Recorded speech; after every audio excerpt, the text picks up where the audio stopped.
Guys, welcome here to the semi and grand finals of Champion of New Maelstrom.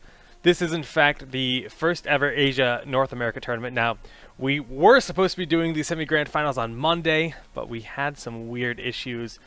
Since then, I have upgraded my PC. Hopefully no issues will be happening, so hypoo.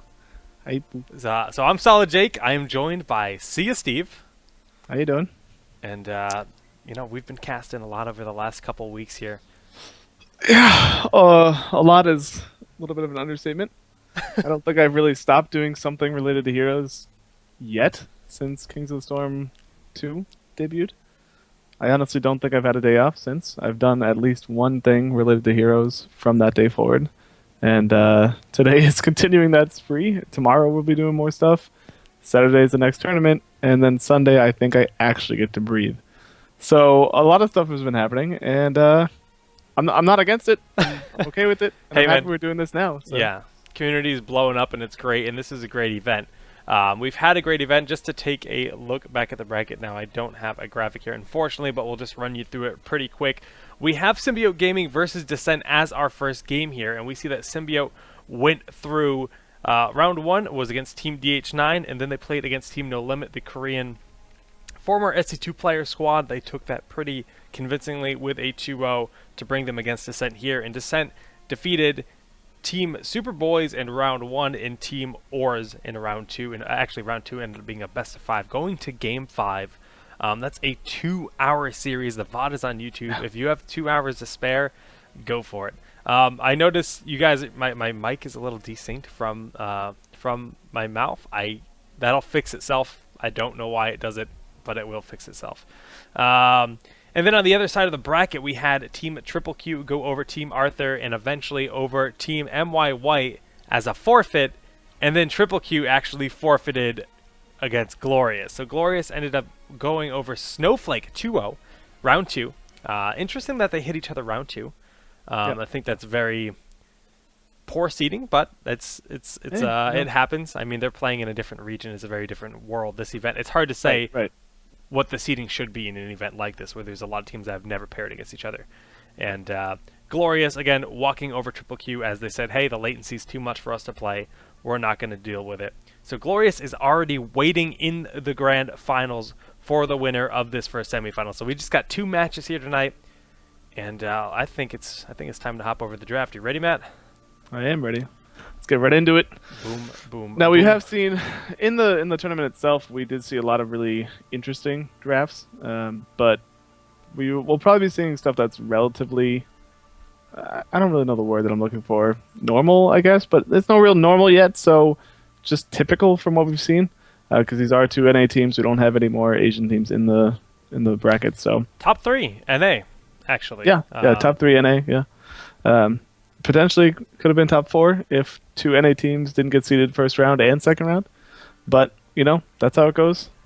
And it is what it is. So, for the draft, we have Uther and Stitches getting banned away. Uther from dISSENt and Stitches from Symbiote.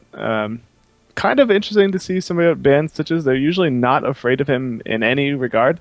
But it might have just been a pick saying, you know what, we know that you guys like to run this, I think if I look back at the picks, there was a couple of games where dISSENt was running like Stitches, Tyrande, and another CC, and because of that, they might have been like, you know what, let's just not deal with it.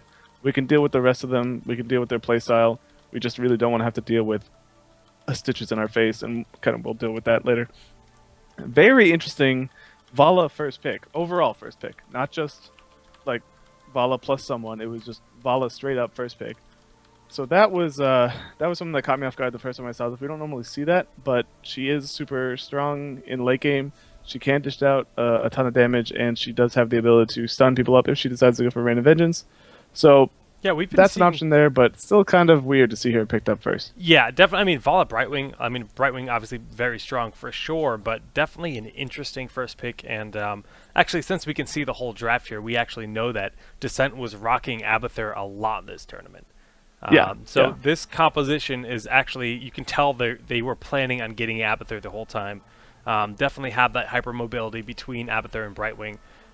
So it's going to be a cool game for sure based on that composition. But I agree with the first pick on Vala being very unoptimal in a lot of ways. Yeah, it's also strange to see that they picked up Tyrande as well, where you have like Rhaegar open, mainly just Rhaegar actually. With this composition, if you have Rhaegar, you have double Arthas or double Vala, and then you have Bloodlust on top of that. It's really scary and tough to deal with that. So I'm not sure why they decided to go with Tyrande. I know she obviously provides more CC and she does have Hunter's Mark, but when it comes right down to it, it's kind of an issue of throughput in general, where you don't really have the heals to back it up. Yes, you have Brightwing passive heals, but you don't have any actual like big active heals that you can throw out. You can't burst heal someone if you really need to, and because they banned out Uther, they don't have that option available to them either. So if they don't win a fight very quickly, then if Malf goes Trank or if Malf is just allowed to heal people up, then I wouldn't be surprised to see dISSENt actually not be able to sustain through the fight, even though they have two supports. So Yeah. that's something to look forward to. And there's so much CC on both sides that either team fight could kind of go either way right now. Yeah, I mean, especially looking at the symbiote side. I mean, between Unubarak, Tychus, I mean, Tychus has Odin. Obviously, Tassadar has the shielding. Malf has a ton of healing. If he goes with Tranquility, that's a ton of shielding, and even Tyrael has shielding for the whole team. So it's like the amount of sustain available on the SMG side, it's very SMG. We see that a lot. We see them run this composition quite a bit, Yeah. and we do know that we are actually playing on Cursed Hollow, so it makes a lot of sense for this map. Going into the map, everyone knew they were going to be playing on Cursed Hollow, so Yeah. I like their composition more. But we've definitely seen Abathur work out for dISSENt in this tournament pretty well. They've used it incredibly effectively, and the size of the map, it could definitely work out for them for sure. Yeah. And we can talk about this more as we get into the game. I don't want to spend too much time on draft, so I'll go over whatever else I think about Symbiote's composition as we're in game. But do you have anything else you want to add before we jump in? No, I think I'm ready to hop on, and you got the game open and ready to roll? Yes, sir. All right, guys, I'm ready to go on your mark. Yes, we are in fact casting from replays, which means that we actually have to hope that our games stay synced up together here. This is in fact, an alpha tournament here for Heroes of the Storm, guys. We're going to get ready and hop right over. Matt, let's get going in 3, 2, 1, go. Yeah. So with the composition that Symbiote has as well, we talked about the way that they play. A lot of them are very tanky. They play survivability heroes, just things that they can take damage, but they can also dish it out, and they don't necessarily rely on healers a lot. Now, there's a couple of really interesting things that come into play when you look at these compositions when they match up against each other. Normally, in a one healer comp, or rather in a one support comp, many people don't consider Tassadar an actual support. He's basically just a damage dealer. But his shields, they help. They offset damage if they're placed down appropriately. And KO is certainly a heads-up player, so I wouldn't be surprised to see him throw some really clutch shields in this game. But a lot of the times you'll see Tranquility come out of a single support Malfurion. But in this game, I wouldn't be surprised to see Twilight Dream. Mainly because Twilight Dream stops Arthas from being able to heal. It does a pretty significant amount of damage to his ghouls as well if he pops Army of the Dead. It stops Brightwing from being able to do pretty much anything. Vala can't tumble away if she gets too close, and it stops Strafe. And then you have just Tyrande. Again, we talked about this. They don't have the burst heals. So if they're not allowed to heal in the beginning of a fight when Twilight Dream goes out and hits everyone, bad stuff's going to happen, and they're really not going to be able to do all that much. So I wouldn't be surprised to see almost a full burst comp come out of SMG and just see them try to rush down an objective, find an opening, take that fight, and just blow people up. I mean, yeah, that absolutely sounds like the SMG style as well. They're very adaptation style team for sure. They definitely can react, and that's kind of their strength in a lot of ways. They always adapt very well, better than most teams, I'd say, at this point in the game. But it'll be interesting for sure to see what they do. I mean, honestly, right now in the game, everyone's just kind of poking and prodding, seeing what's going on. We got first two here in the bottom lane. Just we've got Dreadnought and Soldier putting some good pressure here on the middle. Blue Fox on Abathur. We've seen his Abathur throughout this event. Some really nice play and repping that nice Halloween skin, Skeletor or Skeletor. Skeletor. Yeah, we see there's been a couple of engages down bottom. Nothing that's really worth jumping to. But 2v1, they're holding their own. SMG's holding their own. Arthlon he's putting good use of his grenades into bushes to try to find out where people are. He's pressuring back Equinox and that Vala, allowing Timmy to keep them healed up. And the nice thing with Malfurion and Tychus being in lane is that he can get. Oh, actually, what's going to happen? Okay, he'll be fine. he can actually get a lot of mana from him, so he doesn't really have to worry about being a mana-hungry Tychus. He can just kind of use his abilities whenever he wants, try to pressure down whatever he can, and since there's no healer down here anymore, as Jexia has rotated the mid on Tyrande, they now have the upper hand by far if they decide to stay through this and keep pushing as aggressively as they have. Yeah, for sure here. I think you're just a few seconds ahead of me if you want to try to pause it to queue up. But let me just say my time is at 2:18 right now. I like the fact that Brightwing is staying in the top lane. Just she can react at any point in time, no matter where the tribute spawns. She can be there at that time. She can actually stay and soak as long as she wants in the top lane. And well, she's not going to get a lot done here yet. She's just going to float on right down immediately. And we see that we have most members here ready for this tribute, but it doesn't look like SMG is too concerned about it. Well, as I say that, they all decide to set their waypoints, and they are well on their way here. Now, Mad Timmy, Arthlon going on in here, but Caterpillar and Faker Fangirl will push them back. Equinox realizes she has to back up, he has to back up here, and Faker is actually going to be in a bad spot. He gets Abathur on her, but it's not going to be enough to keep Brightwing alive with Tyrael chasing here. Actually, as I say that, having the multiple supports here with the heals from Abathur, Tyrande, and Brightwing is actually quite enough to keep her up. Yeah, I mean, that is the one thing that they will have the benefit for. They'll have the ability to throw down shields on people as well as just the passive healing. But when it comes to later game, especially when Abathur is not able to symbiote people when he's actually killing someone, that will obviously disappear because he can't symbiote. That's a very good point. So that will go away, but I mean, it's a matter of how much they trade for it. If they're going to trade an Arthas for it, then they shouldn't ever have a problem with frontline because double Arthas doesn't really allow people to go through the front line. So I wouldn't be worried too much about that, but I feel like if we see Dreadnought hit like one really good impale, it could potentially set up just a massive fight for Symbiote. And I mean, the initiation available for SMG is definitely terrifying. I mean, granted, we do have Arthas on the side of Dissent, but we've seen Dreadnoughts Nubarak, and it's a scary one for sure. But they had the kill on Vala there. Death timers are pretty low at this point in the game, so it's really just going to be a nice little slight edge on the XP lead. Not going to mean too much in terms of this tribute, as Vala will be ready to contest. We see Arthas getting a nice engagement here on Arthalon in the bottom lane. Having the Abathur clone, or the Abathur on his head, that nice little hat. Is it going to be enough? Oh my gosh, he actually pops first aid. He's going to heal up, tap the well with first aid, and you know, that's a big win for the Tychus to stay alive like that. yeah, I mean, first aid it's a great counterplay to Envenom. It does almost on at least Tychus, it does almost the exact offset from an Envenom, so you don't really have to worry about it. So that's a great pickup, especially because you know that if you're playing against an Arthas, chances are they're going to go Envenom. It's almost, I want to say it's pretty much 100%. If you're picking Arthas level 4, you're taking Envenom just because the combo with Howling Blast, his reset of his passive, and auto attack, and an Envenom, it's just crazy. And then you could throw a Death Coil on top of it. He actually has a sizable amount of burst for a tank. We do see that the Hawk will come flying across, so they'll know that Knights are coming down. But it looks like SMG is slightly ahead in terms of experience. They will probably get level 10 just slightly before the next tribute spawns, and some stuff happening in the bottom. Yep, I mean, at this point, it's really just kind of a little bit of dancing between back and forth. Arthas and Tychus just kind of doing their dance. We got the Mule here on the side of Dissent, actually getting a ton of value already, keeping those towers healed up, keeping their ammo, you know, replenished here.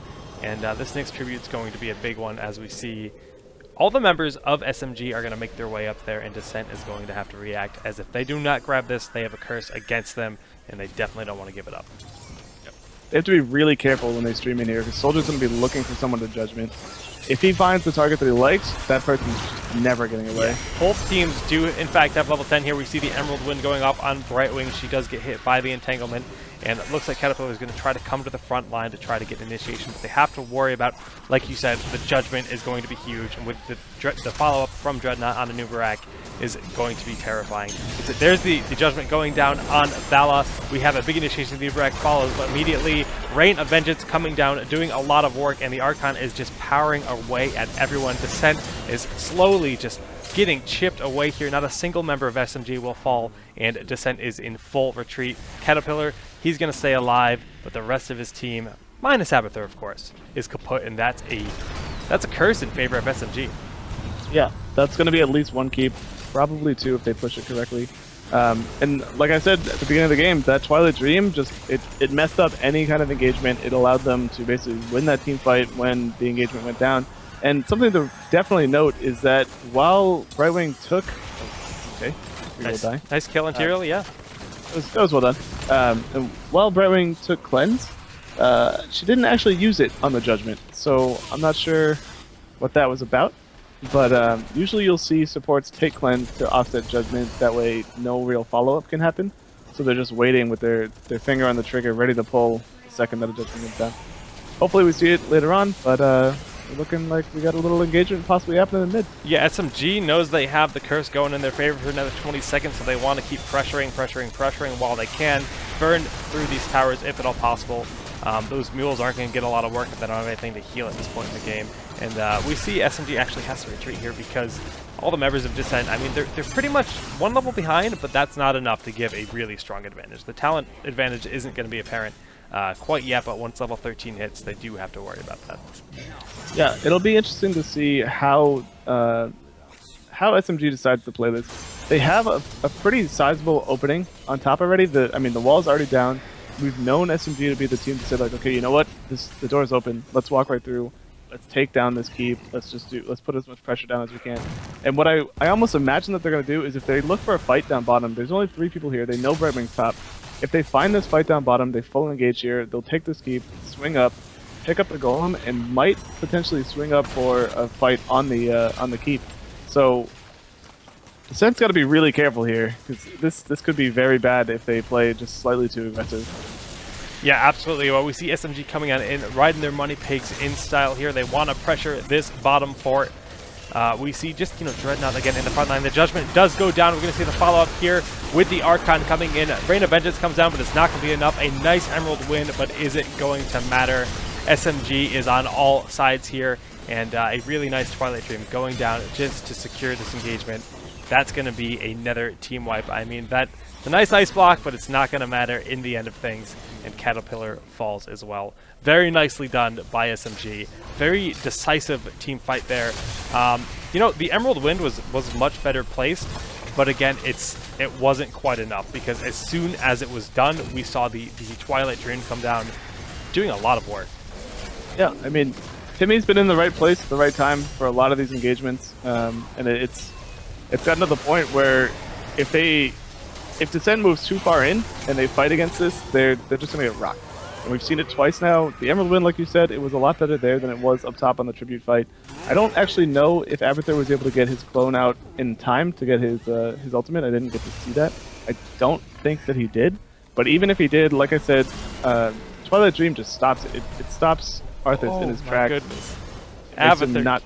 He got stomped on by the golem. It's just so scary. He's gonna be fine, but it kind of scared me for a minute there. Yeah, a little bit scary. We see SMG coming here in the top to grab their side golem up in the top right corner of the map. Tribute's gonna spawn. SMG, I'm sure they can choose. Are they gonna push for the golem or are they gonna react and go to the Tribute? I wouldn't be surprised to see them go for Tribute just because they know that they can win team fights. But it looks like they're just going to say, you know what, we'll just get more ahead. They have level 16, so they are able to do whatever they want effectively. And I'm guessing since they didn't go for that Tribute, they do have Arthlon pushing top lane with that golem. They might swing down around and try to get a pick underneath as they run through mid. It doesn't look like they're going to get that though, as there aren't anyone coming through. So now, like I said, they have the level 16 advantage. They have a full tier on them. They have Rewind. They have Stone Skin.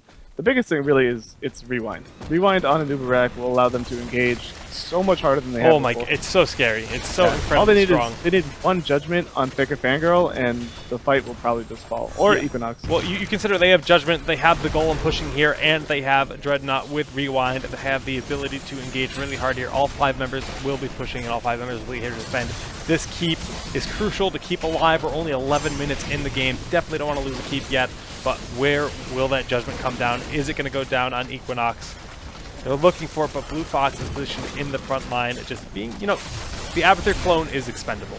The keep at this point is going to fall, and the Golem's going to keep pushing, but it's not going to do anything. Probably going to be the fight. Well, it looks like we might have a fight. Oh, they're backing up here, but we see the Shadow Stalk. The Rain of Vengeance going down, getting a lot of value on Dreadnought. Dreadnought is going to fall here, but we get the Judgment going down on Equinox. A nice Rain of Vengeance to counteract that Caterpillar. He's in a tough spot here. He's going to fall. We have Soldier here in the front lines, whacking away. Equinox, is he going to get out? It doesn't look like Equinox is going to fall as well. 4 members of SMG remain, and that's going to be game 1 here, guys. Yeah, I mean, it was pretty decisive, and from the draft, if it was played almost perfectly from dISSENT, I might have been able to see it work, but we've seen time and time again that Symbiote picks teams that are versatile. They don't lock themselves into a very specific setup that they have to do.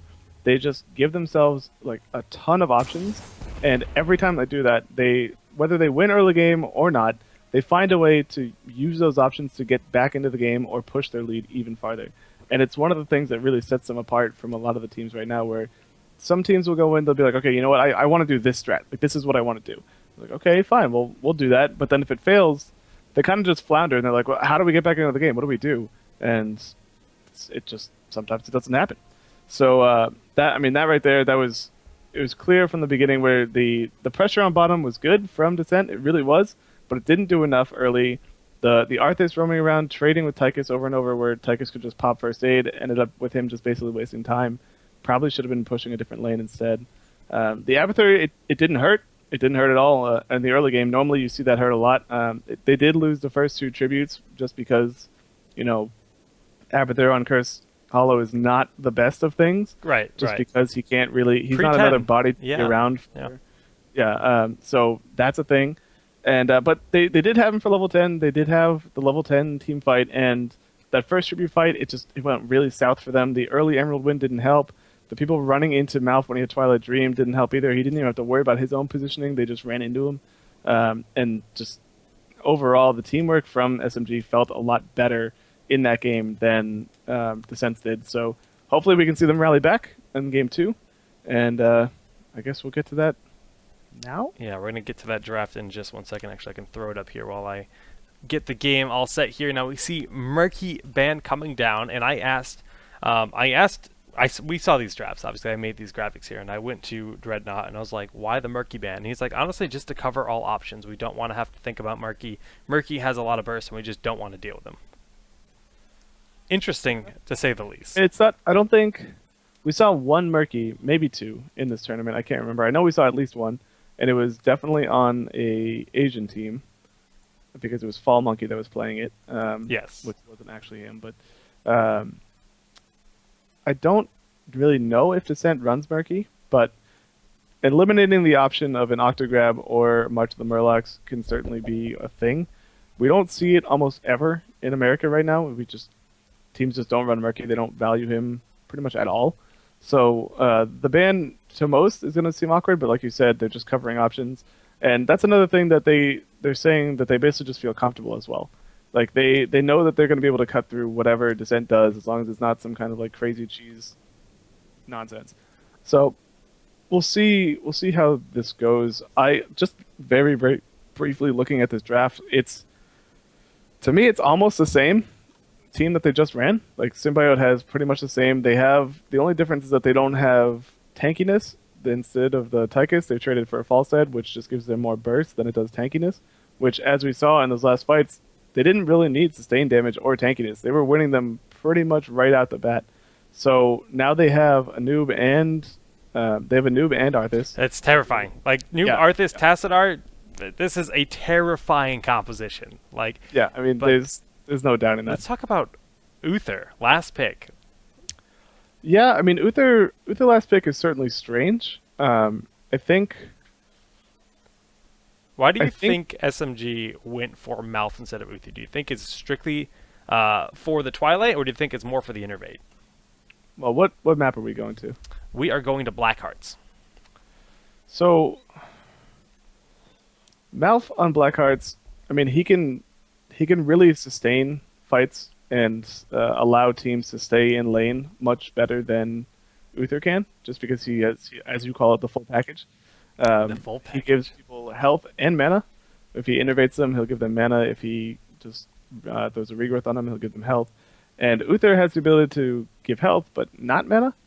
So Blackhearts, it's kind of a weird map where games tend to run a little long if you get kind of stalemated between both teams, but Malfurion kind of offsets that. So if he really wants to push super hard, you can. You can afford to use abilities on buildings and not have to worry about resources. That might be one of the things that went through their minds. I'm not too sure. In terms of team fight, I would usually rather see an Uther, but the way that Symbiote plays Malfurion, I'm not going to question it. I mean, Timmy's Twilight Dreams last game and pretty much every game that I've ever seen them have been super on point. So that can disrupt stuff. And the only thing to me that's kind of weird is that they picked Malf into Stitch's Zeratul, which, yeah, if you Twilight the Zeratul, he's not going to be able to blink away. But if you get picked as Malf, there's really not that much you can do. If you get picked as Uther, like, you die, but you can still ult and flip the team fight. It's very true. So there's a lot of back and forth there, and I want to say they picked him mostly just to keep people in lane and keep pressure on the map at all times, just because of the way the objective works on this map as well. Well, Matt, do you have the game open and ready to roll here? I do. Very good. Make sure you're set to normal game speed. I'm at the 1 second marker. Okay. All right, ready to roll. We're going to start on go. So 3, 2, 1, and go. And guys, here we're going to pull up the game. We see that we do, in fact, have dISSENT here on the blue side of the map, the left side, and of course SMG on the right side. This is Blackheart's Bay. Pretty uncommon to see teams rush to the smiley face. Don't think we'll see that happening. Yeah, it doesn't look like it. We have KO on Tassadar again, going down into the bottom lane. And for anybody that doesn't know these lineups, KO is normally the ranged DPS for the team. He plays a lot of Falstad. He plays a lot of Raynor. I'm not sure if I've seen too much on Vala, but I wouldn't put it past him. And Arth is usually the Tychus player or Zagara, stuff like that. So it's interesting to see them kind of switch around this way, and it's cool to see them diversify their hero pools. Meanwhile, we do have pretty much standard stuff. I don't know Cattle that well, but I know Faker. Faker likes to play Assassins. Equinox, same deal, mostly Assassin player. Jexi is, I think she's pretty much always been a support. I've seen her play Diablo a couple of times.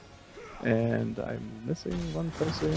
Blue Fox is kind of the specialist / support player. So yeah, we've seen his Abathur time and time again at this event, and it's been working out pretty well for them. I mean, we saw them; they were down pretty far in the series. They were actually down 2-0, and they brought it back 3-5 in the round 2 of this event. So that was cool to see. You know, they had Abathur every game they won. So something to note, what just happened right there, Symbiote went into mid lane and just hard pushed as possible so that they could get the better positioning on the chest, especially because they have Arthas. Frozen Tempest will just obliterate the chest if you use it. Arthas actually going to get cut out, Dread stunned up, but he'll be alright. I just want to give credit to Soldier for coming out there, grabbing that coin, and then burrow charging out, making sure they got all 5 coins in the top. And we see KO and Blue Fox here in the bottom lane. KO should be able to get pretty much everything here. He has popped Oracle, so he will be able to see everyone that's down here. It is kind of a scary position. Arth actually very boldly flying in, but being able to barrel roll away, not having to worry about that. The Impale comes in, and I'll let you handle the rest of the Yeah, very nice barrel charge there on Jexia by Soldier. They're going to be able to put a lot of pressure on here. It's going to be hard to kill an Uther player at this point in the game, and Jexia does in fact back up, but this will allow them to grab the 5 points from this chest, giving all 10 coins to SMG very early in the game. Don't think Arth wanted to have that 1 coin on him. He just kind of happened to pop out the wrong side of the chest as he was walking by it there. But still, 10 coins, and we actually see Faker Fangirl wanting to deny the turn-in, but there's no turn at this point in the game. Yeah, actually going to get really brave. Soldier pegging out Faker Fangirl here, not going to blow any abilities on it just yet, just so that he leaves him around. Now the abilities come out, but... Oh, yep. Well, Faker Fangirl does back up, yep. And KO is here to try to pressure as well. Is the Oracle going to go down? Doesn't need it. We have the Psystorm coming down here, and they are on the hunt. Not the hunt, but the hunt. They're on a hunt. A hunt. They're hunting. Well, a nice knock up, the double stun with the Psystorm. Slightly missed the burrow charge. He got the body block that he wanted to, but he didn't hit the actual damage on the burrow charge. So for anybody out there that doesn't know Noob, he can burrow charge, and if you do it correctly, you can actually knock someone up into the air after you break through the ground, and you can body block them due to your positioning. So very well played, but just slightly out of position there to get the actual body block. We do see Timmy gonna get a little bit aggressive, but he'll be able to walk away. So who do you think has a better Nubarak, Soldier or Dreadnought? I think Dread is just more comfortable on it. I think Soldier's decision making will be fine, but I would probably give it to Dread. I don't think Soldier plays as much a noob as he does, or as Dread does. Well, we see Soldier is in fact going to be able to turn in his 8 coins here, uncontested here. Giants are going to go in favor of dISSENt, Jexia, and Faker Fangirl. Grabbing those Giants in their map, we see that we have Falsad flying down here. Arthlon going to use both stacks of Bribe, grabbing their Giants, and we're going to have the first turn in before too long. Faker just kind of making sure no one's there turning those last 2 coins. Yep, we see KO down bottom. He did have his Oracle up, so he saw it coming, but, you know, still takes a little bit of damage. Is actually entirely out of mana, so he won't be able to shift away if he gets too greedy. Looks like he's going to go back and touch well just so that he can have a little bit of mana and tap his health off. So now we're looking at potentially bottom Knights, which wouldn't be a bad call. They just have to play it pretty safe. As long as they have Oracle, they can do it for sure. And Faker Fangirl actually go ahead and show himself on Zeratul down bottom, so they'll know exactly where he is. KO's going to throw down a healing ward and swing back down to... Yeah, KO showing no fear here, just saying, look, Brightwing, Zeratul, I'm just going to hang out here with my healing ward, use it right there. They actually step out of the circle here, but they're going to get it just fine. Knights going in their favor, continuing that coin advantage. If we take a look at the coins here, we see that it is vastly in favor of SMG, and they already have their first turn in going off right now. Yeah, I mean, SMG, they've been playing this map a lot more aggressively, not even a little, just way more aggressively than dISSENt has, and this map, I'm not surprised to see the way that they play it. I mean, we've seen SMG, they're really good about doing rotations, they're really good about getting around the map. And now that they have this turn in, this middle fort is going to be very low. It'll be not even 2 or 3 auto attacks from a full team of 5, and it'll just drop immediately. So I wouldn't be surprised to see them just kind of rush that and then swing to top. They might try to bait it for a level 10, but it'll be a very tight scenario if they try to do that as the levels are close. But if they do manage to get these Knights that it looks like KO is working on, they will 100% hit level 10 before dISSENt, but Arthlon actually going to get jumped on down bottom. Yeah, Arth is going to get jumped, but it looks like he should be fine. I mean, he's in fact a false set player, and he'll get out of here just fine, actually retaliating a little bit. He's going to Hearth, he can fly right back into the map, and the chests are up. So we do have Dreadnought here challenging the first chest. The bottom chest is going to go to dISSENt easy peasy, as they are already on it with 2 players. And this initiation on the top chest here, Dreadnought going in on Tychus. Brightwing is using phase shift to give those heals up, keep him up as long as possible, but we could have a hard initiation. We see Soldier is coming on up with 2 tanks that can initiate this hard. It's going to be scary. A nice poly on Dreadnought, but will it be enough to keep Petal Pillar up? I don't think so. Equinox has to back up here. This fort is in a tough spot. Kind of a wasted Twilight Dream. Gotta say, it didn't hit a single player of dISSENt as they were backing, but it did in fact take out the fort. Faker Fangirl is going to get caught here and actually manages to get out. Oh, but the shotgun on, not gonna hit. Very nicely done by Faker Fangirl, living just a sliver of life, but that's gonna be a turn-in for SMG. Yep, SMG will be able to turn it off this, and I like the call from KO to say, you know what, I'm gonna go clean up the Knights up top. And what this will allow them to do is, because they have their Knights going to be pushing with the cannon shots, they'll be able to swing people up top as long as Arthlon doesn't get jumped on here. Soldier and Dreadnought doing a really good job just kind of posturing and stopping anything from happening. The nice little barrel roll over the wall will let him get out really safely, and we might actually see an engage down here. dISSENt's not in a bad position to do so if they want to. Yeah, it looks like they want to. They need to get back into this game. They need to get, you know, that coin posture, because they've been falling behind in the objectives the entire game. A nice hook there on Dreadnought. They're going to try to pick him off. Now, obviously, he's a hard target to kill, but we see him melt nice quickly. Good focus by dISSENt here, and they do have the man advantage for a good 25 seconds. So they have that advantage, but I don't know if they realize, but they're going to lose this top fort almost guaranteed. The big wave up top, the way that SMG pushed it actually ended up stalling the enemy creeps on the fort, so when those cannon shots went in, it dealt 900 damage to... Oh no. Well, that's not something you ever want to see, but yes, that fort is going to fall right now. There it goes. And we see, you know, we have soldier here trying to turn in. He's got the 10 coins. He knows he needs to back up and wait for his team, using his burrow charge to do that. Not going to make any risks. He doesn't know where the rest of the team is exactly. And we're going to see all of SMG want to posture here for the turn in. Now, Faker Fangirl also having 6 coins, making a risky play of coming up here by himself. You know, Zeratul is slippery, but when you have so much lockdown between both Arthas, Malfurion, and Anubarak, it's really scary to go out alone. Yeah. I mean, I wouldn't recommend it. I just wouldn't. It's scary to go alone. Take this, your whole team. So I don't know why. I mean, granted, we've seen Faker, and the way that he plays is that he tries to be the playmaker. Like, he really, really does. And sometimes it pays off, sometimes it doesn't. And in MOBAs, you do need to take those risks, but you kind of need to calculate whether or not those risks are worth it a lot of the time. And we've seen a couple of times where he gets very, very low to the point where he absolutely can't come back into certain fights, and other times where he just loses his life. Art's going to be able to dodge the hook down bottom as his team does go ahead and fight that golem up top.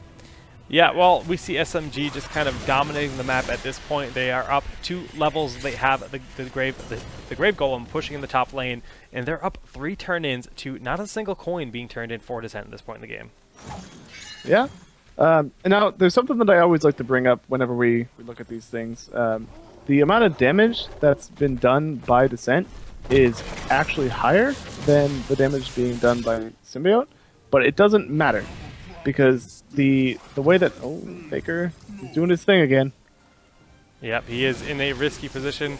Granted, it is Zeratul. Zeratul can get out of a lot of positions, but when you consider that they do have Oracle here on Tassadar, they have pure vision on him, and he is cornered. A nice VP, but it's not going to matter. Oh my goodness, is he going to get out of this? Is he going to get out of this? Arthlon, or Dreadnought's on the hunt, and yeah, the Side Storm will finish him off there.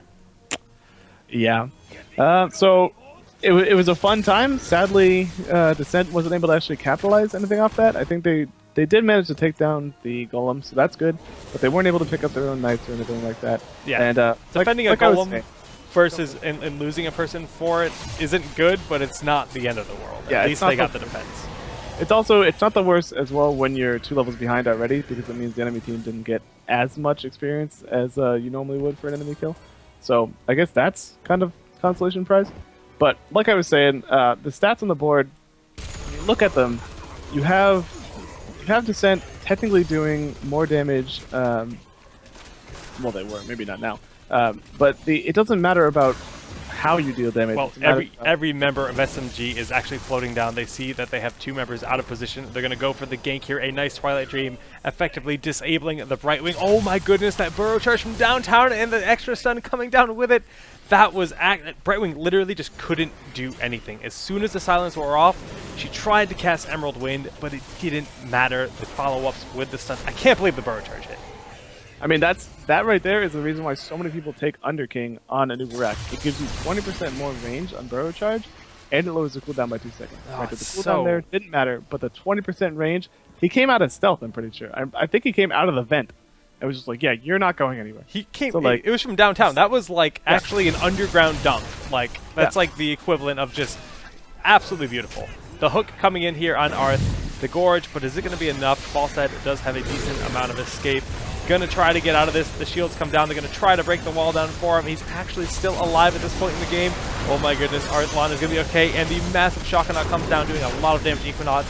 Every single member of SMG is going right on in, and all the members of dISSENt are falling quickly in health. Now, Dreadnought is getting quite low. So is Arthlon. Arthlon falling back here, and Dread staying in the back line. Just the constant damage coming out. Dread still staying alive. So clutch, so very close here. Honestly, it looked okay. They just couldn't finish those kills. They had a lot of members of SMG low, but they couldn't finish the kills. Yeah, that's going to be game. So I'm just going to talk about how that fight went down.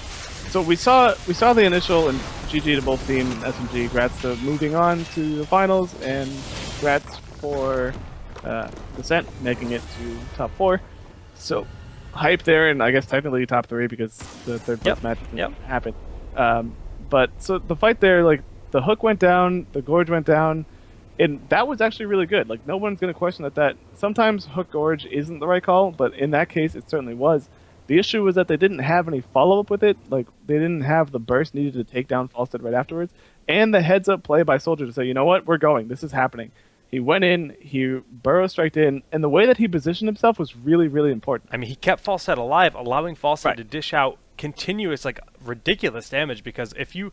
That Falstead was so low. Arthlon was, like, near death the entire fight, but he kept dishing out ridiculous damage from afar. Yeah. The thing with it was when Soldier went in, he positioned himself in between the well and the keep, so it basically automatically tunneled, or rather, basically created like a chasm where dISSENt could go through, and because of that, every single ability that he threw out just hit everything. So he threw that first impale, it hit both of them, it stopped Falstead from dying, and then he rewound, walked to the side, threw another burrow charge. I think it only hit one member, so that's not really the case. And then he threw another impale, which would have hit 3 members again if Brightwing didn't ice block it, but because Brightwing did, no impale there.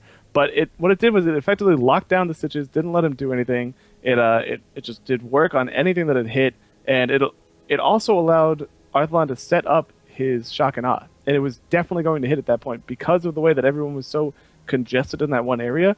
Everything went south from there. Soldiers survived. The healing that Mad Timmy did kept them alive through some stuff that they absolutely should not have. Soldiers dropped down to maybe 50 health, I think, at one point. Yeah, like twice. Like scary, scary low. So really, really well done there. And it was just really nice to see. It was They clutch. did a really good job. It was clutch. It was a strong push, and it definitely could have gone both ways. But like you That said, fight for sure. Yeah, that fight specifically. The game, they were in a very far lead, that's for sure. I mean, there's no mistaking the fact that Symbiote was pretty much just taking advantage of every possible scenario, and just great decision making by both teams. Great showing by dISSENt.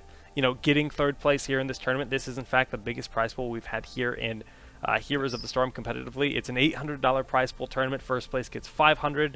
$100 each player, and I don't remember. I think might be like Amazon gift card.